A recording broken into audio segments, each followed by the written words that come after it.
I get it, you've been scrolling through endless listings, watching videos of shiny new mowers that look like they could tackle any backyard, only to wonder if they'll actually cut the grass without a hitch. The biggest frustration I hear from people who buy riding mowers is that the specs look perfect on paper, but once they're out in the yard the machine feels underpowered, the battery dies too soon, or the turning radius ends up being a nightmare around flower beds. That's why I'm doing this deep dive review. I want to help you avoid that disappointment before you click add to cart. Link is in the description if you want to check the product details on Amazon.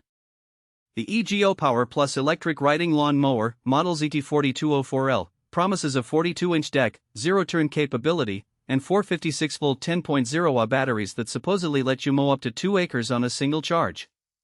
That sounds great on a sunny afternoon, but let's break down what that really means when you're actually out there with a lawn that isn't perfectly flat.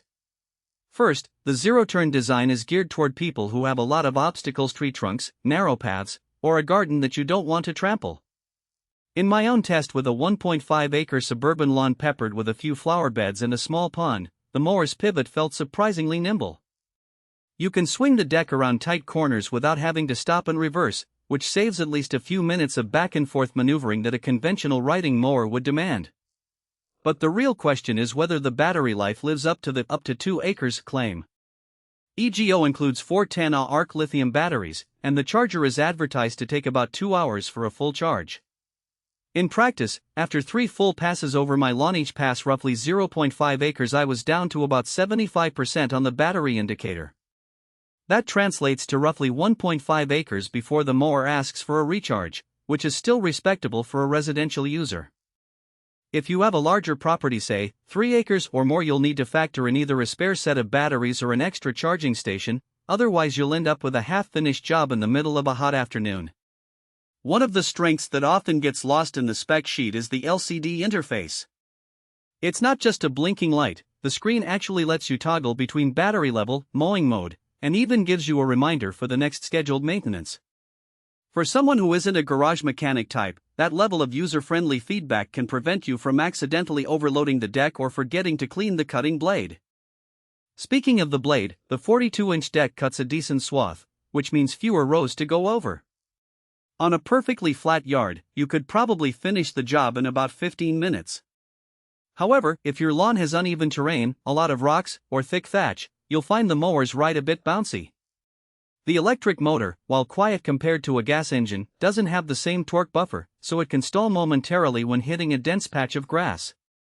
That's where the real-world user experience diverges from the hype. You'll need to be a little more mindful of your mowing path and maybe adjust the cutting height more often than you would with a gas mower. Who should buy this machine?